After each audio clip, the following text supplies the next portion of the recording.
Bismillahirrahmanirrahim. Assalamualaikum warahmatullahi wabarakatuh. Apa kabarnya teman-teman semua? Mudah-mudahan selalu dalam kondisi yang sehat dan selalu semangat untuk terus belajar. Ketemu lagi dengan BK Sahabat Seru. Kali ini kita akan berbagi materi tentang bagaimana cara untuk memiliki ABCD untuk meraih sukses. Nah, ABCD itu apa? Kita akan melihat pada penjelasan materi berikut ini. Kita simak bersama-sama.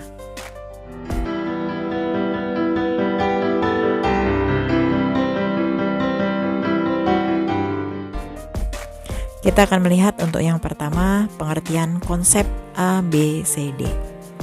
Merencanakan sukses masa depan dengan konsep ABCD adalah bagaimana kita mewujudkan sebuah keinginan dengan memperhatikan keseimbangan dan keselarasan antara ambisi, bakat, dan minat, kemudian cara, serta doa. Baik, kita akan melihat penjelasan masing-masing dari ambisi, bakat, dan minat, kemudian cara dan doa sebagai berikut. Yang pertama, A atau ambisi positif. Ini merupakan ambisi, keinginan, cita-cita, impian, sesuatu yang ingin dicapai dengan emosional yang kuat untuk meraihnya.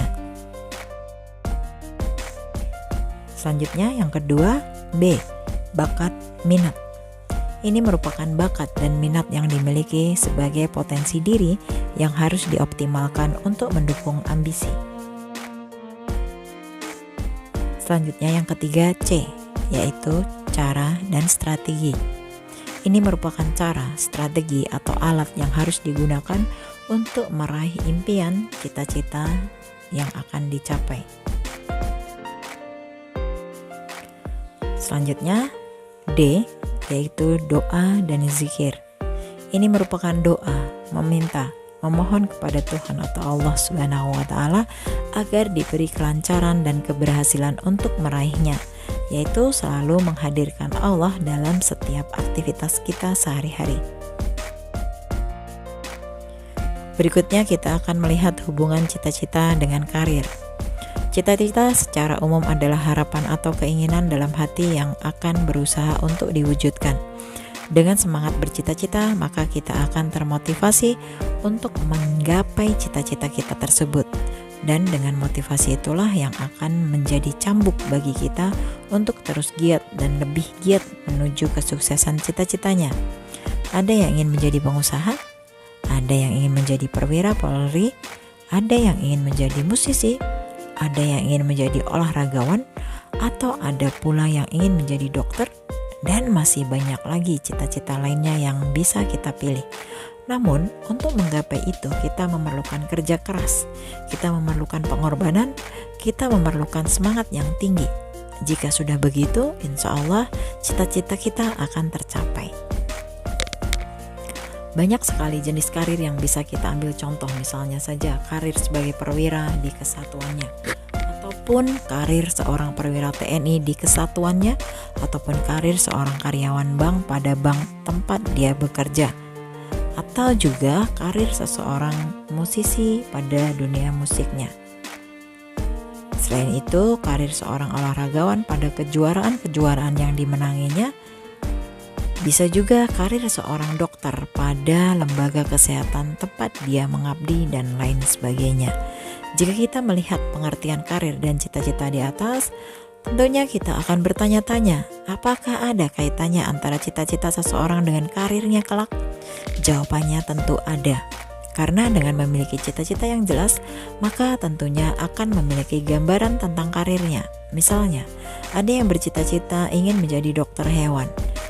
Misalnya mereka hobi merawat hewan dan selain sebagainya.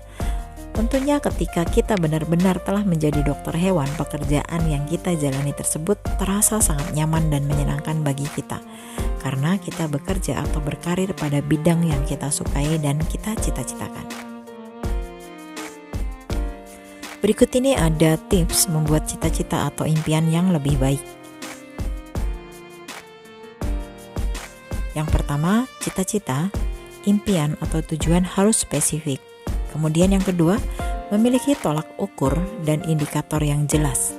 Yang ketiga, tujuan dapat diuraikan menjadi langkah-langkah yang jelas bentuk aktivitasnya. Yang keempat, pastikan hal itu sesuai dengan hal yang realistis. Yang kelima, target waktu haruslah jelas. Selanjutnya kita akan melihat hubungan cita-cita dengan bakat atau minat. Jika kita telah menemukan cita-cita kita, maka sebaiknya kita menggali informasi lebih banyak tentang hal-hal terkait cita-cita kita tersebut. Misalnya saja terkait masalah keahlian-keahlian tertentu yang harus kita miliki ketika kita ingin mewujudkan cita-cita kita tersebut. Kita pahami semua potensi yang ada, baik dalam bentuk fisik maupun psikis, kelebihan dan kekurangan yang kita miliki tentunya. Bakat dan minat yang kita miliki akan sangat mendukung terhadap cita-cita yang akan kita raih. Bakat adalah sesuatu kemampuan khusus yang dimiliki oleh setiap individu. Bakat ini dapat berkembang dan tampak menonjol bila mana dilakukan latihan secara terus-menerus. Bakat yang berkembang selain mendukung cita-cita atau karir juga dapat menjadikan sebuah profesi atau jabatan baginya bila berkesempatan untuk dikembangkan. Orang yang memiliki bakat tersebut seyogyanya menyadari dalam mengambil keputusan merencanakan masa depan secara serius sehingga sehubungan dengan bakat yang dimilikinya itu akan dengan mudah dicapainya. Minat adalah salah satu tanda kemantapan dan kesiapan seseorang untuk memilih cita-cita atau karirnya dengan adanya dorongan yang kuat dalam belajar, pekerjaan, atau tugas-tugas yang dibebankannya. Minat sangat erat sekali hubungannya dengan perasaan suka atau tidak suka, tertarik atau tidak tertarik, senang atau tidak senang. Minat seseorang dapat dipengaruhi pada pengambilan keputusan dalam merencanakan masa depannya. Berikut ini adalah beberapa hal yang perlu dilakukan untuk mengembangkan bakat dan minat. Yang pertama, cermati berbagai kelebihan, keterampilan, dan kemampuan yang kita miliki. Kemudian, yakinlah dengan kemampuan tersebut. Yang kedua, tingkatkan konsep diri positif. Yang ketiga, usahakan berbagai cara untuk meningkatkan minat dan bakat dengan terus menekuni dan melatih kelebihan yang dimilikinya. Yang keempat, jalin hubungan baik dengan siapapun dan selalu bersikap dan berpikir positif. Selanjutnya, kita akan melihat hubungan cita-cita dan strategi atau cara. Berani bermimpi dan bercita-cita setinggi langit tentu baik, tapi keberanian untuk bermimpi itu juga harus diiringi dengan strategi atau cara yang mantap. Untuk sekedar punya mimpi dan cita-cita itu mudah, tapi berapa banyak orang yang benar-benar berpikir bagaimana cara membangun cita-cita itu supaya punya arah yang jelas, punya tujuan yang konkret, paham akan setiap konsekuensinya, dan juga dipikirkan secara serius tahap demi tahapnya. Strategi adalah sebuah rencana serangan atau tindakan yang dirancang sedemikian rupa untuk mencapai tujuan. Strategi yang bagus dan menjamin sukses bergantung pada seberapa realistis, seberapa detail, dan seberapa rapi langkah-langkah dalam strategi tersebut. Buatlah strategi baik sendiri maupun bersama sebuah tim. Buat langkah-langkah yang perlu, tentukan batas waktu eksekusinya, lalu tinjau ulang rencananya jika sudah dilakukan. Strategi adalah terdiri dari dua komponen besar, yaitu cara, rencana, metodologi, pendekatan, dan komponen ketidakpastian, masa depan, ketidaktahuan, resiko, keterbatasan. Untuk itu membutuhkan kerja keras dan cerdas untuk menemukan cara yang efektif dan efisien untuk meraih cita-cita tersebut.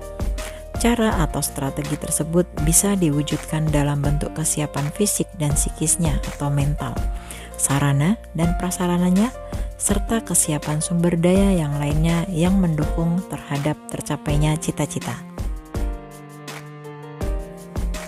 Kemudian yang terakhir, hubungan cita-cita dengan doa dan zikir. Dalam usaha meraih apa yang kita cita-citakan, selain berusaha, hendaklah kita iringi usaha tersebut dengan banyak berdoa kepada Allah Subhanahu wa Ta'ala.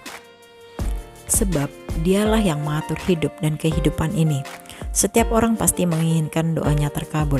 agar doa yang kita panjatkan didengar dan dikabulkan oleh Allah Subhanahu wa Ta'ala. Hendaknya kita melaksanakan segala apa yang diperintahkannya.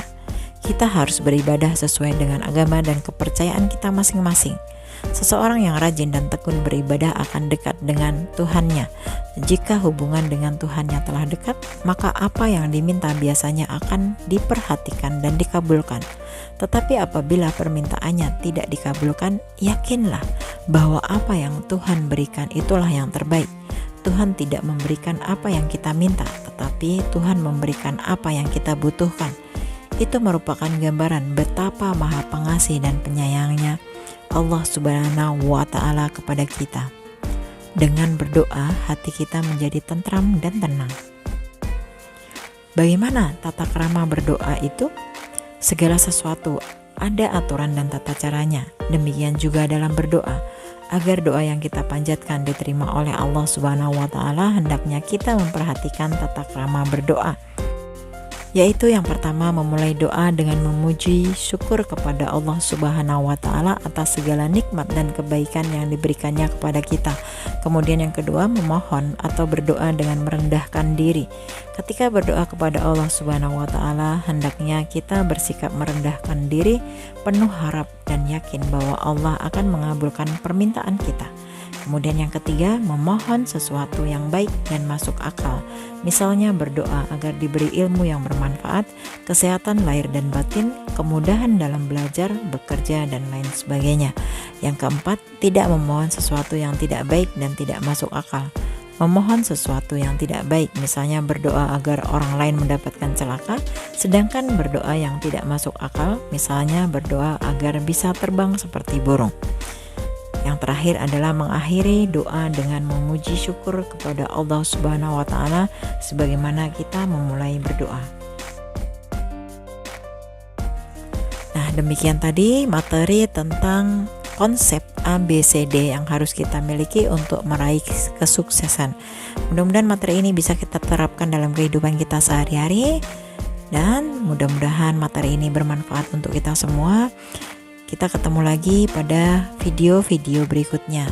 Terima kasih banyak telah menonton video ini dan telah menyimak dengan baik materi ini. Saya akhiri, wassalamualaikum warahmatullahi wabarakatuh.